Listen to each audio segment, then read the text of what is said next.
इंदरलोक की बड़ी मस्जिद के बाहर नमाज पढ़ने के मामले में जिस तरीके से लाते जूते का मसला सामने आया था, पूरी दुनिया ने वो तस्वीरें देखी थी। आप सब खुद उन तस्वीरों के शाहिद हुए। उसके बाद में मनोज कुमार तोमर को सस्पेंड भी किया गया। हालांकि अभी तक उस पर एफआईआर नहीं की गई है, जांच उसको लेकर चल रही है। लेकिन ये कौन लोग हैं जो एक वीडियो वायरल कर रहे हैं, सोशल मीडिया पर बहुत ट्रेंड कर रही है और उसमें तरह तरह की बातें भी लिखी जा रही हैं कि देखो मुसलमान कितने घरों से बाहर आ गए। जो जुमा कल गुजरा है उस जुमे के बारे में ये बताया गया कि जुमे की नमाज़ फिर से सड़कों पर हुई, दोनों रोड बंद कर दिए गए। ये सब गलत है, बिल्कुल बेबुनियाद है, झूठ है। ये वीडियो जो आप लोग अब अपने स्क्रीन्स पर देख रहे हैं, दरअसल ये कल शुक्रवार की नहीं है।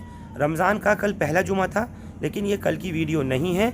ये पिछले साल की ईद के दिन की या शायद बकरीद के दिन की वीडियो है, जिसको वायरल किया जा रहा है और उसमें ये लिखा जा रहा है कि देखिए मुसलमान बाहर निकल आए और उन्होंने आकर के नमाज़ पढ़ी। ऐसा बिल्कुल भी नहीं है। आपकी जानकारी के लिए बता दूं, बाकायदा पूरा कॉन्फिडेंस में लेकर मक्की बड़ी मस्जिद की कमेटी को, इलाके के बुज़ुर्ग मुअज़्ज़िज़ीन को, रेजिडेंट वेलफेयर एसोसिएशन के लोगों को पूरी तरीके से कॉन्फिडेंस में लेकर के पुलिस की कई राउंड वार्तालाप और बातचीत लगातार चली और उसके बाद ये तय किया गया कि सड़क पर नमाज अदा नहीं होगी।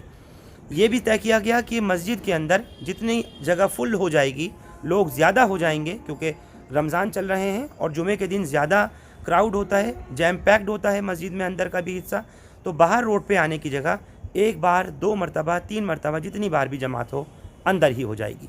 हाँ, इतना ज़रूर है, मस्जिद के बाहर जो सर्विस लेन है, बहुत छोटा सा एक हिस्सा रोड का, उसमें नमाज अदा की गई पुरसुकून माहौल के साथ। बाकायदा डीसीपी की वहाँ मौजूदगी थी, सीनियर अधिकारी तमाम वहाँ पर मौजूद थे, सीसीटीवी कैमरों से, पीटीजेड कैमरों से, यहाँ तक के ड्रोन्स के ज़रिए भी नज़र रखी जा रही थी। कोई शरारती तत्व मौके का फ़ायदा न उठाए, इस पर ध्यान रखा गया। पब्लिक अनाउंसमेंट सिस्टम का इस्तेमाल किया गया, आउटसाइड फोर्स बुलाई गई और जो जुमे का दिन था बाकायदा पुरसुकून पुरअमन के साथ में नमाज जुमा बड़ी मक्की मस्जिद में भी और दूसरी मस्जिदों में भी, इंदरलोक में और तमाम दिल्ली भर में अदा कराई गई।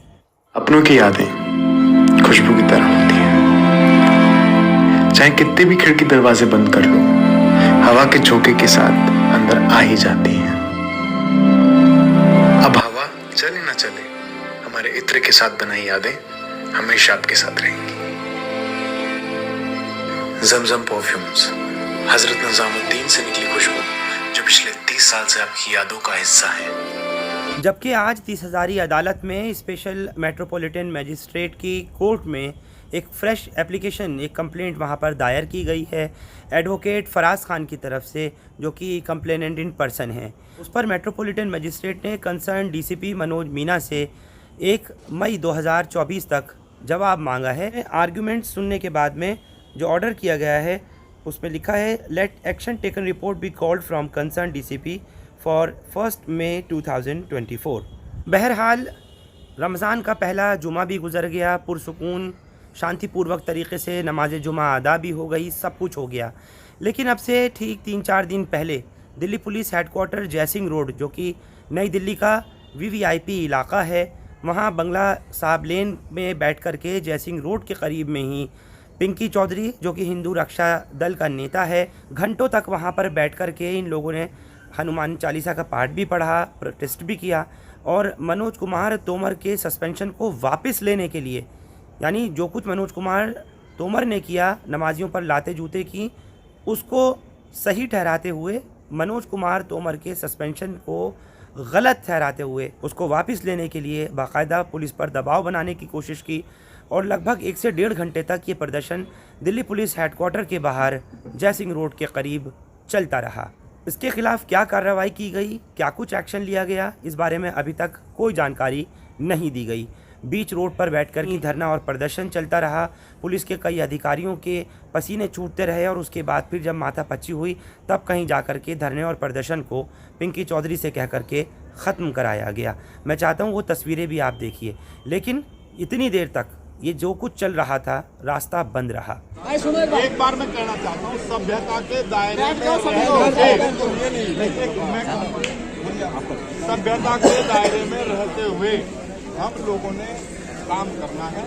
मनोज का सस्पेंशन वापस भी कराना है और हम लोगों ने ये जो नमाजी जो सड़कों पर नमाज पढ़ते हैं वो भी हमें बंद करना है। हमें 2 मिनट जाओ और सारे भाई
बहरकैफ, ये तो था पिंकी चौधरी, जिसके अपने ऊपर ही न जाने कितने ही आरोप हैं, जो खुद तरह तरह के केसेस में इन्वॉल्व है।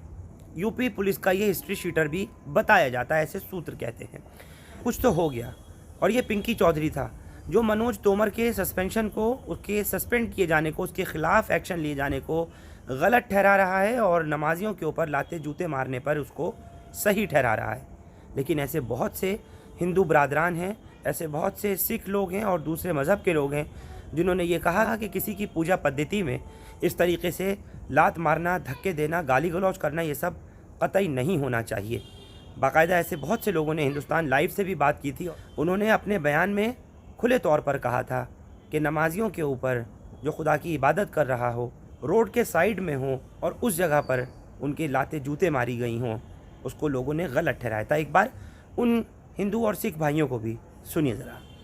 किया है वो गलत किया है। हाँ। इस चीज़ की कार्रवाई बिल्कुल होनी चाहिए।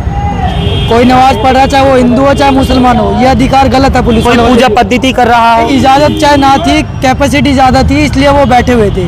अगर आधे घंटे के लिए कोई बैठ गया तो कोई इसमें दुख नहीं है, मगर गलत है जो भी है। लात मारनी नहीं चाहिए, तो उठा के भी साइड करा जा सकता था, उस चीज समझाया जा सकता। बिल्कुल बिल्कुल। क्या नाम है आपका? नितिन नाम है मेरा। नितिन। मैं दर्शन सिंह चड्ढा एरिया सिक्योरिटी से भी हूँ, गुरुद्वारा प्रबंधक कमेटी का मेंबर भी नहीं है। इसको चीर चीर कर रही थी, ये ऐसी धार्मिक भावनाएं खराब करने का पूरा वो किया गया है।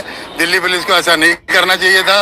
मैं दिल्ली पुलिस से पिछले 30 साल से जुड़ा हूँ और दिल्ली पुलिस ने पूरा इसको वो करके उसका सस्पेंशन किया है और दिल्ली पुलिस ने पूरा कोऑपरेट किया। इबादत करते हुए एक इंसान को जो है ना अल्लाह ताला से जो जुड़ा हुआ था, ये अल्लाह ताला से जुड़ने के बाद उसको इबादत करते हुए उसके साथ बदतमीजी की गई है। हमारे साथ बदतमीजी करके देखे ना, किसी खालसा को ऐसे मार के देखे, फिर हम बताएंगे क्या होती है। तो यहाँ पर आए हैं, हमें दुख लगा कि इबादत करते हुए किसी को अगर गलत किया जा रहा है, हमें दुख लगा। हमने वीडियो देखी, हम लोग यहाँ पर आए हैं, हम लोग इनके साथ खड़े हैं। हम जो भी हैं, जितने भी खालसा पंथ है, चाहे वो 1% है, 1.5% है, हम इनके साथ खड़े हैं। इनको जहाँ भी हमारी जरूरत होगी हम इनके साथ खड़े हैं। जिस भी चीज की इनको जरूरत होगी हम इनके साथ खड़े हैं। ये अगर संघर्ष करेंगे तो हम इनके साथ खड़े हैं। ये जो आप प्रशासन है और औरों के लिए भी तो अभी VIP ट्रीटमेंट करते हो ना, रोड खाली करा देते हो ना, तो 1 घंटे के लिए आप इबादत नहीं करने दे सकते किसी को।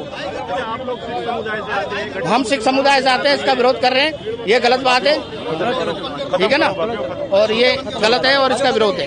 और ये लोग जो है ये कौम दब चुकी है, ये कौम मुर्दा कौम है, ये लोग जाग नहीं सकते हैं। ये मुसलमान कौम मुर्दा कौम है, ये कभी जाग नहीं सकते।